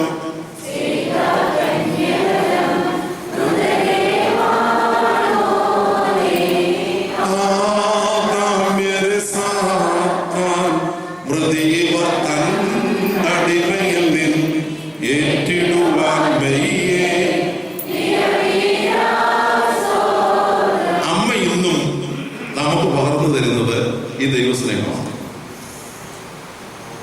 അമ്മ ഇന്നും നമുക്ക് പകർന്നു തരുന്നത് ഈ ദൈവസ്നേഹമാണ്. അതിന്റെ മഹനീയ മകുടോദാഹരണമാണ് കാനാവിലെ കല്യാണത്തിന്. ഒന്ന് ചിന്തിച്ചു നോക്കിക്കേ, യേശുവും അമ്മയും ചാർച്ചക്കാരും ക്ഷണിക്കപ്പെട്ടിരുന്നു. ആ വീട്ടിൽ വീഞ്ഞില്ല. പലപ്പോഴും ഈ അത്ഭുതത്തെ മറ്റ് പല രീതിയിലും പലരും വ്യാഖ്യാനിക്കും. എന്നാൽ ശ്രദ്ധിച്ചു നോക്കിയാൽ എത്ര ഭയങ്കരമാണ് അവിടെ നടക്കുന്നത്. അമ്മ ദൈവസ്നേഹം പ്രസരിപ്പിച്ച സന്ദർഭം, ദൈവസ്നേഹം ചരിത്രത്തിനെ വ്യക്തമാക്കി കൊടുത്ത സന്ദർഭം. അമ്മ മകനോട് പറഞ്ഞു, എന്നാ പറഞ്ഞു? ഇവർക്ക് ഉടനെ യേശു പറഞ്ഞു, സ്ത്രീയെ എനിക്കും നിനക്കും തമ്മിൽ എന്ത്? അച്ഛൻ പറഞ്ഞു ദൈവസ്നേഹം അമ്മ പ്രകടിപ്പിച്ച സമയം. പക്ഷെ കർത്താവ് പറഞ്ഞല്ല, എനിക്കും നിനക്കും തമ്മിൽ. ഒരു വല്ലാത്ത വർത്തമാന കർത്താവ് പറഞ്ഞു. ഇതിലല്ല സ്നേഹം. സാധാരണ നമ്മുടെ അമ്മ നമ്മൾ എങ്ങോട്ടേലും പോകുമ്പോൾ കൊച്ചി ഇച്ചിരി മരുന്നോട് വാങ്ങിച്ചുകൊണ്ട് വരണമെന്ന് പറയുമ്പോൾ പിന്നെ എന്നും മരുന്നേ ഉള്ളൂ എന്ന് പറഞ്ഞാൽ എന്ത് സ്നേഹം! ഇതാണ് നമ്മുടെ മനസ്സിൽ. പക്ഷെ ഈ വേദഭാഗത്തിന്റെ അർത്ഥം, പ്രത്യേകിച്ച് അമ്മയുടെ ഓർമ്മ ദിവസയിലും ഒന്ന് ഓർത്തിരിക്കണേ. മലയാളത്തിലെ പല വാക്കുകളും, പ്രത്യേകിച്ച് എബ്രായ ഭാഷയിൽ നിന്നും ഗ്രീക്ക് ഭാഷയിൽ നിന്നും ഒക്കെ മലയാളത്തിലേക്ക് വന്നപ്പോൾ ഭാഷയുടെ ഒത്തിരി അർത്ഥം മാറിപ്പോയി. വെളിപ്പാട് പുസ്തകം 7-ാം അധ്യായത്തിൽ സിംഹാസനത്തിന് മുൻപാകെ 24 മൂപ്പന്മാർ ധൂപകലശം കയ്യിൽ പിടിച്ചുകൊണ്ട് സിംഹാസനത്തിന് ചുറ്റും എന്നും ആരാധന കഴിച്ചിരുന്നു എന്ന് എഴുതി. മൂപ്പന്മാരെന്ന് എഴുതി വെച്ചത്. സത്യത്തിൽ അവിടെ എഴുതിയിരിക്കുന്ന പദം കഹനന്മാർ, പുരോഹിതന്മാരെന്ന്. അതേസമയം ഇംഗ്ലീഷിൽ, ഗ്രീക്ക് ഭാഷയിൽ നിന്ന് പ്രസ്ബിറ്ററോസ് എന്ന വാക്ക് ഇംഗ്ലീഷിൽ വന്നപ്പം എൽഡർ എന്നായി. എൽഡർ മലയാളത്തിൽ വന്നപ്പോൾ മൂപ്പനായി. നമ്മുടെ വെല്ലുവിളിയിലെ മൂപ്പനുണ്ട്, അതുപോലെ തന്നെ വെല്ലുവിളിയിൽ അച്ഛനുമുണ്ട്. അച്ഛൻ ധൂപക്കുട്ടി എടുക്കുമ്പോൾ മൂപ്പൻ ഫ്ലാസ്ക് കൊടുത്തുകൊണ്ടാണ് പോകുന്നത്. അതെന്തിനാ? കാപ്പി വാങ്ങിക്കാൻ. അതേസമയം അച്ഛൻ്റെ കയ്യിൽ എന്നാ കാണുന്നത്? അയ്യോ, ഭാഷയിൽ വന്ന വ്യത്യാസം കണ്ടു. 24 മൂപ്പന്മാർ ഫ്ലാസ്ക് കൊണ്ട് പോയി എന്നല്ല വെളിപാട് പുസ്തകത്തിൽ എഴുതി വെച്ചിരിക്കുന്നത്. 24 മൂപ്പന്മാരുടെ കയ്യിൽ എന്നാ ഉള്ള പറവാക്കി ധൂപകലശം എന്ന് പറഞ്ഞ പോലെ ഭാഷയിൽ വന്ന ഒരു വലിയ ഗതികേടായത്. എനിക്ക് നിനക്കും തമ്മിൽ എന്താ? കർത്താവ് ഏറ്റവും ആദരപൂർവം, ഏറ്റവും സ്നേഹത്തോടെ പറഞ്ഞൊരു വാക്കാണ്. പക്ഷെ മലയാളത്തിൽ വായിച്ചു കഴിയുമ്പോൾ നീ നിന്റെ കാര്യം നോക്കണം, ഞാൻ എൻ്റെ കാര്യം നോക്കണം. എന്തൊരു കുഴപ്പം പിടിച്ച വാക്കായി പോയി. സാധാരണ എബ്രായക്കാരുടെ അരികിൽ അവർ വർത്തമാനം പറയുമ്പോൾ വളരെ ശ്രേഷ്ഠനായ ഒരു മനുഷ്യൻ ഒരു കാര്യം നമ്മളോട് ആവശ്യപ്പെടുമ്പോൾ, അയ്യോ അങ്ങ് എന്നോട് ഇത് പറയുവാൻ ഞാൻ എന്തുള്ളൂ എന്ന മറുപടി പറഞ്ഞു. ഇപ്പൊ കേരളത്തിന്റെ ഫിനാൻസ് മന്ത്രി, ധനകാര്യമന്ത്രി വന്ന് നമ്മളോട് 100 രൂപ കടഞ്ഞു വയ്ക്കുമ്പോ നമ്മൾ പറയുക എന്തൊരു മോശ, അങ്ങ് എന്നോട് 100 രൂപ കടം ചോദിക്കാൻ ഞാൻ എന്തുള്ളൂ എന്ന് പറയുന്ന ഒരു വാക്കാണ് മോലിലോ what's to me and to you. അവിടുന്ന് എന്നോട് ഇത് പറയത്തക്ക രീതിയിൽ ഞാൻ എന്തുള്ളൂ. അവിടുന്ന് എത്രയോ ശ്രേഷ്ഠനായ വ്യക്തി, എന്തെല്ലാം ധനം കൊണ്ടും സമ്പത്ത് കൊണ്ടും നിറഞ്ഞിരിക്കുന്ന വ്യക്തി, എന്നോട് ഇത് പറയാൻ ഞാൻ ആരുള്ളൂ. ഇങ്ങനത്തെ അനേക വേദഭാഗങ്ങൾ വേദപുസ്തകത്തിലുണ്ട്. രാജാക്കന്മാരുടെ 1-ാം പുസ്തകം 17-ാം അധ്യായം 18-ാം വാക്യം. രാജാക്കന്മാരുടെ 1-ാം പുസ്തകം 17-ാം അധ്യായം വാക്യം 17 പിന്നെ എത്ര? 18. ശൂലേക്കാരത്തി സ്ത്രീ വിധവ സ്ത്രീയാകുമ്പോ ഭർത്താവുണ്ടല്ലോ. കൊള്ളാം. ഉണ്ടോ? നേരത്തെ മരിച്ചു. അതാണ് വിധവ സ്ത്രീ. ആകപ്പാടുള്ളതൊരു കൊച്ചാണ്. വല്ലപ്പോഴും ആ വീട്ടിൽ ചെല്ലുന്ന ഒരു പ്രവാചകൻ, എബ്രായ ചരിത്രത്തിൽ വളരെ ശക്തനും അതേസമയം ക്ഷിപ്രകോപിയുമായ ഒരു പ്രവാചകൻ. ആരാ? ഏലിയ പ്രവാചകൻ വിധവ സ്ത്രീയുടെ വീട്ടിൽ ചെല്ലുന്ന ഒരു സന്ദർഭം എന്നാണെന്നറിയാമോ? വിധവ സ്ത്രീക്ക് ആകപ്പാടെ ഉണ്ടായിരുന്ന ഭർത്താവ് ആണോ? അല്ല, ആകപ്പാടെ ഉണ്ടായിരുന്ന ഏകമകൻ മരിച്ചുപോയി. ആ വാർത്ത അറിഞ്ഞുകൊണ്ട് ശൂന്യകാലത്തെ സ്ത്രീയുടെ അരികെ ഏലിയ പ്രവാചകൻ ചെന്നപ്പം ആ പ്രവാചകനെ സ്വീകരിച്ചുകൊണ്ട് വളരെ ആദരപൂർവം ഈ വിധവ സ്ത്രീ പറയുന്ന വാക്കാണ്, അല്ലയോ ദൈവപുരുഷനെ എനിക്ക് നിനക്കും തമ്മിൽ എന്താ? അല്ലയോ ദൈവപുരുഷനെ എനിക്ക് നിനക്കും തമ്മിൽ എന്താ? മോലിലോ ഗബറോദാരഹോ എന്നാണ് ചോദിച്ചത്. ദൈവപുരുഷനെ എന്നെ വന്ന് സന്ദർശിക്കത്തക്ക രീതിയിൽ ഞാൻ എന്തുള്ളൂ, ഞാൻ ആരാണ്? അതേസമയം മലയാളത്തിൽ ഇപ്പൊ ഇംഗ്ലീഷുകാരെ അന്യോന്യം കണ്ടുമുട്ടുമ്പോൾ പറയുന്നതാണ് ഗ്ലാഡ് ടു മീറ്റ് യു. അത് അതേപടി മലയാളത്തിൽ ട്രാൻസ്ലേറ്റ് ചെയ്താൽ എങ്ങനെയുണ്ട്? കണ്ടുമുട്ടിയതിൽ സന്തോഷം. എന്നെ പോലെ പാറപ്പുറത്ത് ചിരട്ടിയിട്ടിരിക്കുന്ന ഒച്ചയുള്ളവർ തന്നെ പറയുന്നതെങ്കിൽ കണ്ടുമുട്ടിയതിൽ സന്തോഷം. അപ്പൊ കേട്ടിരിക്കുന്നവർ പറയും മുട്ടാതിരുന്നേലോ. കാര്യം മലയാളത്തിന് അങ്ങനത്തെ ചില കുഴപ്പങ്ങളുണ്ട്, അങ്ങനത്തെ ചില പ്രശ്നങ്ങളുണ്ട്. ആ അർത്ഥതലം ഇവിടെ വിവർത്തനത്തിൽ വന്നുപോയി. വിധവ സ്ത്രീ ആദരപൂർവ്വം പ്രവാചകനോട് പറയുകയാണ്, അല്ലയോ ദൈവപുരുഷനെ എന്റെ ഭവനത്തിൽ വരുവാൻ ഞാൻ എന്തുള്ളൂ. അല്ല, നേരെ തിരിച്ച് നമ്മൾ വിചാരിക്കുന്ന പോലെയാണെങ്കിൽ ഒന്നാമത്തെ ക്ഷിപ്രകോപിയാണ് ആ ഏലിയ പ്രവാചകൻ. നിനക്ക് ഇതല്ല, ഇതിലപ്പുറം വന്നേനെ എന്ന് പറഞ്ഞ് അങ്ങനെ ഇറങ്ങിപ്പോയേനെ. പക്ഷെ അതല്ല അർത്ഥം. അതുകൊണ്ടാണ് ഏലിയ പ്രവാചകൻ ഉടനെ വിധവ സ്ത്രീ തന്നെ ആദരിച്ചു ബഹുമാനിച്ച് സ്നേഹിച്ചതുകൊണ്ട് വിധവ സ്ത്രീയുടെ മകനെ മരിച്ചുപോയ മകനെ ഉയർപ്പിച്ചു. ലൂക്കോസിന്റെ സുവിശേഷം 8-ാം അധ്യായം 28-ാം വാക്യം. അധ്യായത്ര ഏതാ പുസ്തകം? പലയിടത്തും ആണല്ലോ. ലൂക്കോസിന്റെ സുവിശേഷം ഇങ്ങോട്ട് നോക്കേ. ലൂക്കോസിന്റെ സുവിശേഷം 8-ാം അധ്യായം കേട്ടിരിക്കാൻ സുഖ പറഞ്ഞു വെച്ചാ എന്ന് പറഞ്ഞിരിക്കുക. 8-ാം അധ്യായം ഗദരദേശത്തൊരു ഭൂതഗ്രസ്തൻ താമസിക്കുന്നത് പാത്താമുട്ടത്തല്ല, കല്ലറയിലാണ്. രണ്ടുമൂന്നല്ലോ. കല്ലറയിൽ വസിക്കുന്നു. അവന് ദേഹമാസകലം കല്ലുകൊണ്ടിടിച്ച് മുറിവേൽപ്പിച്ചിരിക്കുകയാണ്. ബന്ധനസ്ഥനാണ്. ഈ കല്ലറയിൽ അധിവസിക്കുന്ന മനുഷ്യരൂപത്തിന്റെ ഭീമത്സവശം അവനെ അന്വേഷിച്ചുകൊണ്ട് സ്വർഗം ചായിച്ചിറങ്ങി വന്ന മശീഹാ തമ്പുരാൻ പടക് കയറി ഗദരദേശത്ത് ചെന്നപ്പം ഈ ഭൂതഗ്രസ്തനും ഇതേ വാക്കാണ് ഉപയോഗിക്കുന്നത്. ആ ഭൂതഗ്രസ്തൻ യേശുക്രിസ്തുവിനെ കണ്ടുകൊണ്ട് പറയുകയാണ്, മഹോന്നതനായ ദൈവത്തിന്റെ പുത്ര, എന്നെ അന്വേഷിച്ചു വരത്തക്ക രീതിയിൽ ഞാൻ പിന്നെ ശ്വാസം പിടിച്ചിരിക്കുക. ബാക്കി പറ, ഞാൻ എനിക്ക് നിനക്കും തമ്മിൽ മഹോന്നതനായ ദൈവത്തിന്റെ പുത്ര, എനിക്ക് നിനക്കും തമ്മിൽ. കർത്താവ് എത്ര സ്നേഹപൂർവ്വം ആ മനുഷ്യനിലെ ഭൂതത്തെ പുറത്താക്കി അവനെ പഴയ മനുഷ്യനാക്കി, യഥാർത്ഥത്തിലുള്ള മനുഷ്യനാക്കി അവനെ പരിണമിപ്പിച്ചു. ഇനി നിങ്ങളൊന്ന് ശ്രദ്ധിച്ചേ. അമ്മ പറഞ്ഞു ഇവർക്ക് അമ്മയോട് കർത്താവ് ചോദിക്കുകയാണ്, എന്റെ അമ്മേ, എന്നോട് ഇത് പറയത്തക്ക രീതിയിൽ ഞാൻ എന്തുള്ളൂ, അല്ലെങ്കിൽ ഞാൻ ആരാണ്? പക്ഷെ മക്കളെ ഒന്ന് ഓർത്തു നോക്കിക്കേ, ഈ പുത്രൻ ആരാണെന്ന് ശരിക്കും അറിയാവുന്നത് ആർക്കാണ്? അതുകൊണ്ടാണ് അമ്മ ഒരു മറുപടിയും പറയുന്നില്ല. പിന്നെ നീ ആരാന്ന് എനിക്കറിയാമല്ലോ എന്നൊന്നും പറയുന്നില്ല. പറയുന്നുണ്ടോ? ഇതെന്നോട് പറയുവാൻ ഞാൻ എന്തുള്ളൂ എന്ന അർത്ഥതലത്തിൽ സ്ത്രീയെ എനിക്ക് നിനക്കും എന്ത്. പക്ഷെ ഒന്നും മറുപടി അമ്മ പറയുന്നില്ല. കാര്യം അമ്മയെ ആദരിക്കാൻ നമ്മെ പഠിപ്പിച്ചത് കർത്താവാണ്. നമ്മെ പഠിപ്പിച്ചത് യേശുക്രിസ്തുവാണ്. അമ്മയെ ആദരിച്ചുകൊണ്ട് കർത്താവ് യേശു മശീഹ അമ്മയോട് പറഞ്ഞു, എന്റെ അമ്മേ, ഇവർക്ക് വീഞ്ഞില്ല എന്ന് എന്നോട് പറയുവാൻ ഞാൻ എന്തുള്ളൂ. അമ്മയൊന്നും പറഞ്ഞില്ല. അമ്മയോടനെ പരിചാരകന്മാരോട് പറഞ്ഞു. എന്നാ പറഞ്ഞു? അവൻ പറയുന്നത് പോലെ നിങ്ങൾ ചെയ്യും. ഇതേ അമ്മ ഇന്നും നമ്മളോട് പറയുന്നു. തമ്പുരാന്റെ സ്നേഹം മനസ്സിലാക്കണമെങ്കിൽ അവൻ പറയുന്നത് പോലെ അവൻ പറയുന്നത് പോലെ നമ്മൾ ചെയ്യും. നമ്മളിപ്പോ ഉള്ള കലയെല്ലാം കമത്തി വെച്ച് വെള്ളം കോരി ഒഴിച്ചുകൊണ്ടിരിക്കുക. പിന്നെ എങ്ങനെ വെള്ളം വീഞ്ഞാകും? ആകുമോ? ആകത്തില്ല.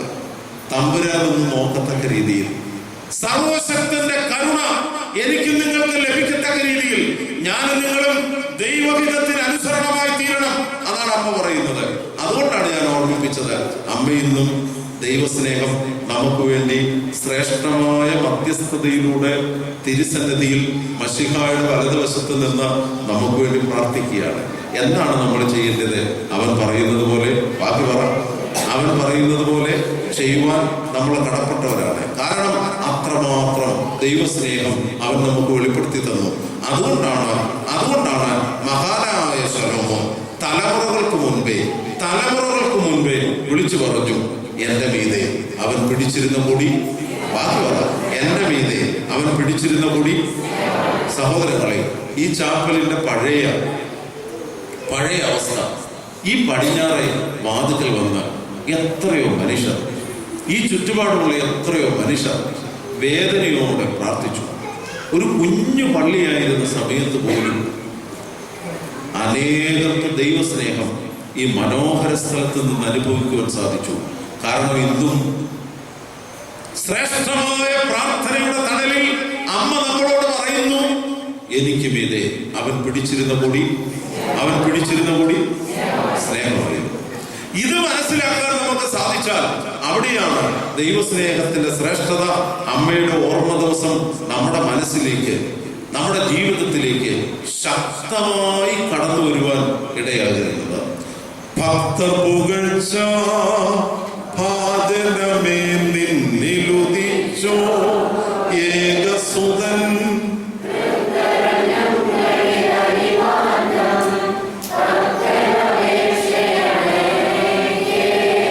നിർത്തിയിടരുതേ മാതാവേ കായുള്ള അർത്ഥനയെ ഞങ്ങളിൽ ആർദ്രത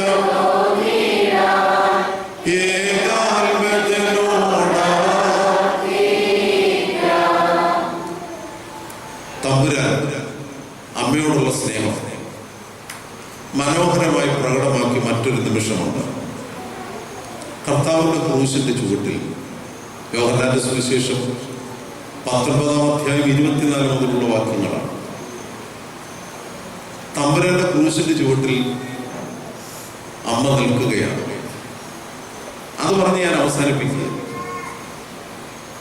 നമുക്കൊക്കെ തോന്നിയേക്കാം, ഈ അമ്മ എന്തുകൊണ്ടാണ് ഇങ്ങനെ ആവർത്തിച്ച് പറഞ്ഞത്, എനിക്ക് മീതെ അവൻ പിടിച്ചിരുന്ന മുടി. ഓരോ നിമിഷവും അനുഭവിച്ച കഷ്ടതകൾ ഓർക്കുമ്പോൾ ഇങ്ങനെ പറയാൻ നോക്കൂ.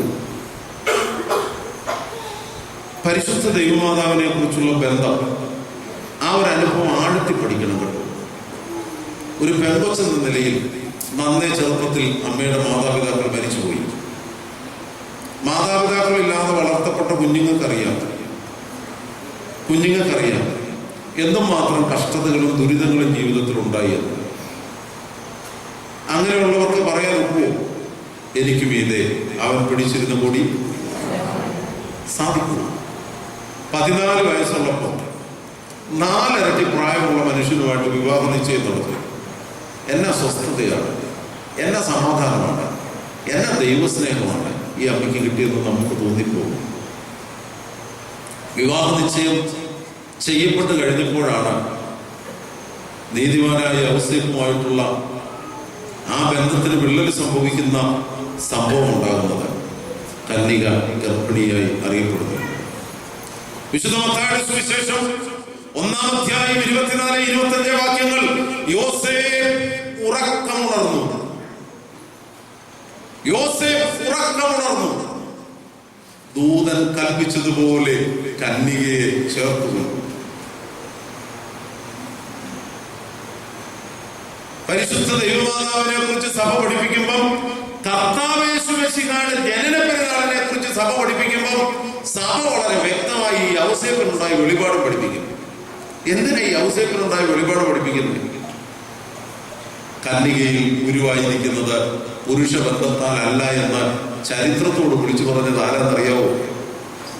ആരാ വിളിച്ചു പറഞ്ഞത്? യൗസേപ്പ്. യൗസേപ്പിന്റെ സാക്ഷ്യം സത്യമാണ്.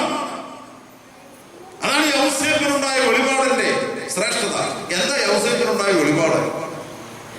യൗസേപ്പിനുണ്ടായ വെളിപാടിന്റെ ഞായറാഴ്ച സന്ധ്യാപ്രാർത്ഥനയിൽ പ്രത്യേകം ക്രമീകരിച്ചിട്ടുണ്ട്. പാപ്പാക്കട നമസ്കാരത്തിൽ ആ പ്രാർത്ഥനയിൽ ഈ യൗസേപ്പ് കണ്ട സ്വപ്നമുണ്ട്. എന്താ യൗസേപ്പ് കണ്ട സ്വപ്നം അറിയാവോ?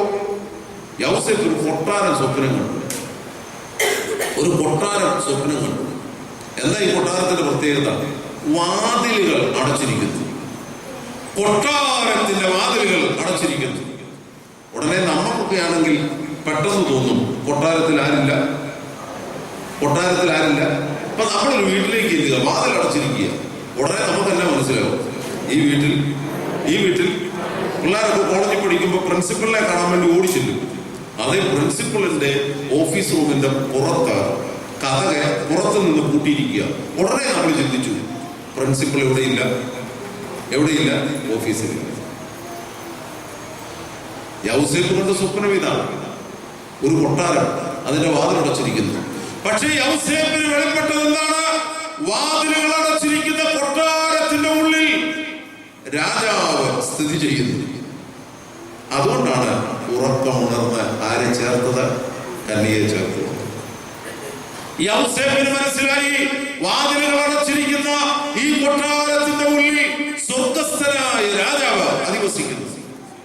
അനുഗ്രഹിക്കപ്പെട്ട ദൈവമക്കളെ, നിങ്ങളൊന്ന് ഓർത്തു നോക്കിക്കേ, എങ്ങനെ അമ്മ പറയാതിരിക്കും, എനിക്ക് മീതെ അവൻ പിടിച്ചിരുന്ന പൊടി ഈ കുഞ്ഞിനെ ഗർഭം ധരിച്ചു. ഓരോ സന്ദർഭങ്ങളിലും വിഷമങ്ങളാണ്. നമ്മുടെ സ്ത്രീകൾക്കൊക്കെ അറിയാം, കടിഞ്ഞൂൽ ഗർഭം എത്ര മോശം അമ്മായിയമ്മയാണേലും അല്പം സ്നേഹം കാണിക്കുന്ന സന്ദർഭമാണ്. ചിലരൊക്കെ ഇരുന്ന് ചിരിക്കുകയാണ്. പക്ഷെ ഈ പാവ പെങ്കൊച്ചിന് യാതൊരു പരിചരണവും ലഭിച്ചില്ല. ബേത്ലഹേമിൽ കണക്കെടുക്കുന്നതിന് വേണ്ടി, സെൻസസ് എടുക്കുന്നതിന് വേണ്ടി യൗസേപ്പും ഗർഭിണിയായ മറിയാമും യാത്ര ചെയ്യുന്നു. ബേത്ലഹേമിലെ ഓരോ ഭവനത്തിന്റെയും വാതിൽക്കൽ ചെന്ന വൃദ്ധനായ യൗസേപ്പും ഈ പാവം പെങ്കൊച്ചും അന്വേഷിക്കുകയാണ്. എന്നത് അന്വേഷിക്കുന്നു, അണ്ടകടാകത്ത് ഉള്ളംകൈയിൽ വഹിക്കുന്ന തമ്പുരാനെ ജന്മസ്ഥലത്തിനൊരു സ്ഥലം. പക്ഷെ കിട്ടിയോ? നിങ്ങൾ ഓർത്തു നോക്കിക്കുകയും ഒരു സ്ത്രീ അനുഭവിച്ച വേദന എത്ര ഭയങ്കരമാണ്. അവസാനം എവിടെ പ്രസവിച്ചു? പറവാക്കി കല്ലടാവിൽ പ്രസവിച്ചു. എങ്ങനെ പറയാതിരിക്കും? എനിക്ക് മീതെ അവൻ പിടിച്ചിരുന്ന കൂടി പറവാക്കി. മനസ്സിലായോ അല്ലോ? അതാണ് ദൈവസ്നേഹം. നിങ്ങൾ ഓർത്തു നോക്കിക്കുകയും ഈ കുഞ്ഞിനെ പ്രസവിച്ചു. ചോരക്കുഞ്ഞിനെ കൊണ്ട് മിസ്രൈമിലേക്ക് ഓടിപ്പോകുന്ന ഗതികേട്. ഇവിടെയൊക്കെയാണെങ്കിൽ ലേഹ്യവും കഷായവും കഴിച്ച് നെയ്യൊക്കെ കഴിച്ചിരിക്കേണ്ട സമയമാണ്. അതേസമയം ഈ ദുഷ്ടനായ ഹേരോദ രാജാവ് കുഞ്ഞിനെ കൊല്ലാൻ അന്വേഷിക്കുന്നു. ഈ പാവ അമ്മ ഈ പാവം വെച്ച് ഈ കൊച്ചിനെ എടുത്തുകൊണ്ട് മിസ്രൈമിലേക്ക് ഓടിപ്പോവുക. ഒരു പരിചരണവും ഒരു കരുതലും കിട്ടുന്നില്ല.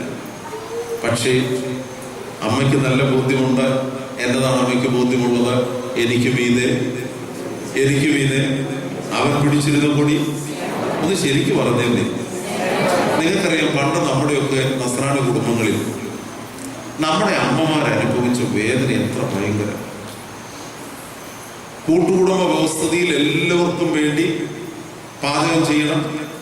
അവനവന്റെ വീട്ടിൽ സുഖമായി ഭക്ഷണം കഴിച്ച് 10-16 വയസ്സ് സന്തോഷത്തോടെ ജീവിച്ചു കഴിഞ്ഞപ്പോൾ ഒരു കല്യാണം നടന്ന വീട്ടിലേക്ക് വരുന്നതാണ്. 4 പശു, 100 താറാവും, പിന്നെ അതിന് ചേർന്ന ആടും, ഒരപ്പനും അമ്മയും, എല്ലാവരും, ചേട്ടനും അനിയനും എല്ലാവരും ഉള്ള കുടുംബം. ഈ പാവം പെങ്കൊച്ചിന് ഉറങ്ങാനൊക്കുന്നുണ്ടോ? സന്തോഷത്തോടെ ഒരു നിമിഷം കഴിയാനൊക്കുന്നുണ്ടോ? വേണ്ട. രാവിലെ പോയിട്ട് പ്രാർത്ഥിക്കാൻ സമയമുണ്ടോ? എന്നാലും ആരുമില്ലാത്ത സമയത്ത് അസൗകര്യങ്ങളുടെ നടുവിലെ വീട്ടിൽ സാരമില്ലടി എന്ന് ഭർത്താവ് എന്ന് പറയുന്ന ഒരു നല്ല വാക്ക് ശരിയല്ലേ? എനിക്ക് മീതെ അവൻ പിടിച്ചിരുന്ന പൊടി പറവാക്കി. ആ അമ്മ അനുഭവിച്ച വേദന എന്ത് ഭയങ്കരമറിയാവും. അവസാനം 30-ാമത്തെ വയസ്സിൽ പച്ചമാംസം പിച്ചു ചീന്തുന്നതും കുരിശിന്റെ ചോട്ടിൽ നിന്ന് ഈ അമ്മ അനുഭവിച്ചിറങ്ങി. യെരൂശലേം പുത്രിമാരെ, നിങ്ങൾ എന്നെ ചൊല്ലി കരയണം. നിങ്ങളെയും നിങ്ങളുടെ മക്കളെയും. ആ സമയത്തും ഉള്ളു വേദനിച്ച് എല്ലാവരും ഗോകുൽത്തായിൽ നിന്ന് പാലായനം ചെയ്യുമ്പോഴും അമ്മ കുരിശിന്റെ ചുവട്ടിലുണ്ട്. അതുകൊണ്ടാണ് യോഹന്നാന്റെ സുവിശേഷം 19-ാം അധ്യായം 24 മുതലുള്ള വാക്യങ്ങൾ, താൻ സ്നേഹിച്ച ശിഷ്യനും തൻ്റെ അമ്മയിൽ നിൽക്കുന്നത് കണ്ടിട്ട് യേശു താൻ സ്നേഹിച്ച ശിഷ്യനോട് പറഞ്ഞു, ശിഷ്യ, ഇതാ നിന്റെ അമ്മ. അമ്മയോട് പറഞ്ഞു, സ്ത്രീയെ, ഇതാ നിന്റെ. എങ്ങനെ പറയാതിരിക്കും? എനിക്ക് മീതെ അവൻ പിടിച്ച പൊടി പറവാക്കി. ആ അമ്മയുടെ മധ്യസ്ഥതയിലാണ് നമ്മൾ അപേക്ഷിക്കുന്നത്. സഹോദരങ്ങളെ, കഷ്ടതയുടെ നടുവിൽ, വേദനയുടെ നടുവിൽ, മരണത്തിന്റെ നടുവിൽ, ജീവിതത്തിന്റെ എല്ലാ പ്രയാസങ്ങളുടെയും നടുവിൽ ദൈവസ്നേഹം ആവോളം രുചിച്ചറിഞ്ഞ വ്യക്തിയാണ് പരിശുദ്ധ ദൈവമാതാവ്. ആ ദൈവസ്നേഹമാണ് അമ്മയുടെ ഓർമ്മയിലൂടെ നമുക്ക് ലഭിക്കേണ്ടത്.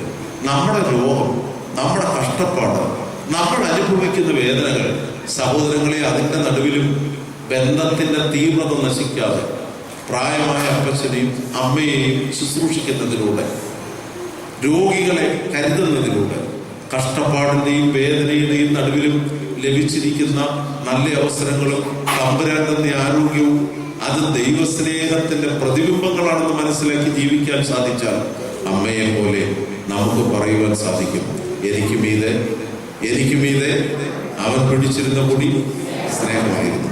ഞാൻ എൻ്റെ വാക്കുകൾ അവസാനിപ്പിക്കുന്നു, പ്രാർത്ഥനയോടെ അവസാനിപ്പിക്കുന്നു. കാഴ്ചയിതിൽ കർത്താവേ നിൻ തിരുവുള്ളം തുഷ്ടി നല്ല പരീക്ഷോ പുണ്യ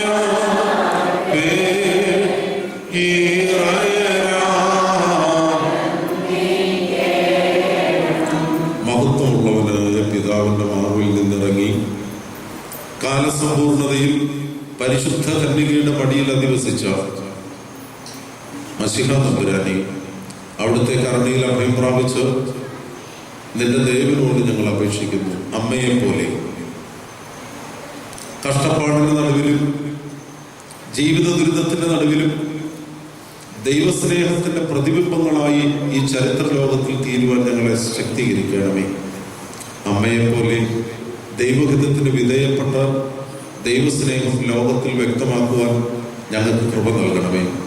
അമ്മയെ പോലെ കഷ്ടപ്പാടിന്റെയും ദുരിതത്തിന്റെയും നടുവിൽ ദൈവം എന്നെ ഉപേക്ഷിച്ചില്ല എന്ന ചിന്തയോടെ എനിക്ക് മീതെ അവൻ പിടിച്ചിരുന്നു കൂടി സ്നേഹമായിരുന്നുവെന്ന് ആവർത്തിച്ച് പ്രതിപാദിക്കുവാനും അനുഭവിച്ചറിയുവാനും അവിടുന്ന് ഞങ്ങളെ ശക്തീകരിക്കണമേ. അമ്മയെ പോലെ ഇന്നും മനുഷ്യരുടെ വേദനകളുടെ നടുവിൽ, കുറവുകളുടെ നടുവിൽ ഇവർക്ക് വീഞ്ഞില്ല എന്ന കാനാവിലെ കല്യാണത്തിന് അങ്ങയോട് അപേക്ഷിച്ചതുപോലെ ഇന്നും ഞങ്ങൾക്ക് വേണ്ടി അപേക്ഷിക്കുന്ന അമ്മ, ഞങ്ങളുടെ രോഗത്തിൻ്റെയും ഞങ്ങളുടെ കഷ്ടപ്പാടിൻ്റെയും വേദനകളുടെയും നടുവിൽ ഞങ്ങളോടൊപ്പം മശിഹ തമ്പുരാന്റെ വലതുവശത്ത് നിന്ന് ഞങ്ങൾക്ക് വേണ്ടി അപേക്ഷിക്കുന്ന അമ്മ, അപേക്ഷയിലൂടെ, മധ്യസ്ഥതയിലൂടെ, കരുതലിലൂടെ ദൈവസ്നേഹം വ്യക്തമാക്കുന്നു. കർത്താവേ, പരിശുദ്ധ ദൈവമാതാവിന്റെ ഓർമ്മയിൽ ഞങ്ങളുടെ ജീവിതത്തെ തിരുസന്നിധിയിൽ സമർപ്പിക്കുന്നു. അമ്മയെ പോലെ ദൈവഹിതത്തിന് വിധേയപ്പെടുവാൻ, അമ്മയെ പോലെ മറ്റുള്ളവരുടെ വേദനകളിൽ തിരുസന്നിധിയിൽ നന്മ ചെയ്യുവാൻ, അമ്മയെ പോലെ കഷ്ടതയുടെ നടുവിൽ ദൈവസ്നേഹം രുചിച്ചറിയുവാൻ അവിടുന്ന് ഞങ്ങളെ ശക്തീകരിക്കണമേ. ഈ പെരുന്നാൾ ആഘോഷം ഞങ്ങൾക്കൊരു അനുഭവമായി തീരണമേ. വിശ്വാസികളായ ഞങ്ങളുടെ വാങ്ങിപ്പോയവരെ പുണ്യപ്പെടുത്തണമേ. സ്തുതിയും സ്തോത്രവും ഞങ്ങൾ അങ്ങയ്ക്കും അവിടുത്തെ ഏകജാതനും പരിശുദ്ധാത്മാവിനെ സമർപ്പിക്കുന്നു, ഇപ്പോഴും എല്ലായ്പ്പോഴും ഇന്നും എന്നേക്കും തന്നെ. ആമേൻ.